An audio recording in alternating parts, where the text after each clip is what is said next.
Bentrok masyarakat adat Pulau Rempang, Kota Batam, Kepulauan Riau dengan aparat keamanan gabungan pada Kamis 7 September lalu menjadi bukti miskinnya pendekatan sosiologis rencana pembangunan kepada masyarakat. Rencana pemerintah membangun Rempang Eco City, salah satu dari proyek strategis nasional atau PSN, telah menempatkan masyarakat sebagai objek, bahkan hanya jadi penonton dari atraksi yang menamakan diri pembangunan. Berawal dari minimnya dialog akan rencana pembangunan, pemerintah langsung main ukur tanah dan pasang patok di sana yang ujungnya meminta masyarakat untuk angkat kaki dari kampung kelahiran mereka. Sebuah praktek usang yang kerap terjadi di masa Orde Baru, pembangunan menjadi mantra sakti untuk membenarkan penggusuran permukiman warga. Pembangunan proyek infrastruktur yang berujung pada konflik pemerintah dengan masyarakat setempat sejatinya bukan baru kali ini terjadi. Setiap tahun selalu ada pengaduan warga yang masuk ke Komnas HAM perihal itu.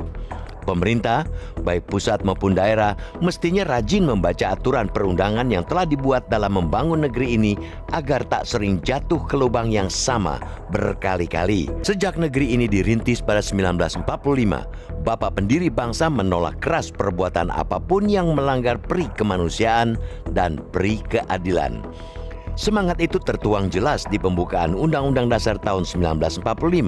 Semangat itu kembali dipertegas di masa reformasi lewat pasal 28E Undang-Undang Dasar 1945 hasil amandemen yang menyatakan bahwa setiap orang berhak menentukan di mana ia tinggal, ingin meninggalkan tempatnya, dan berhak untuk kembali lagi.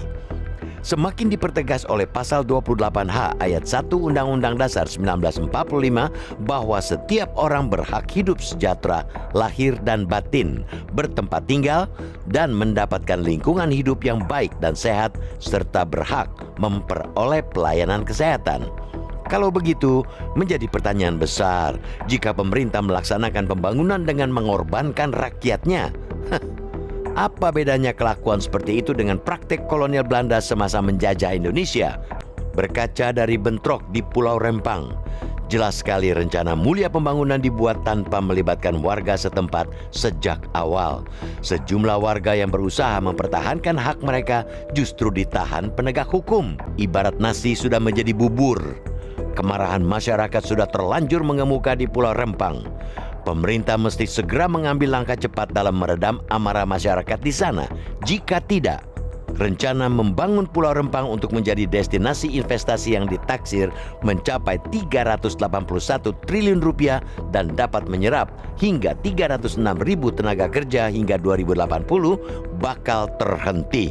Jadikan rakyat Pulau Rempang sebagai subjek, bukan objek pembangunan.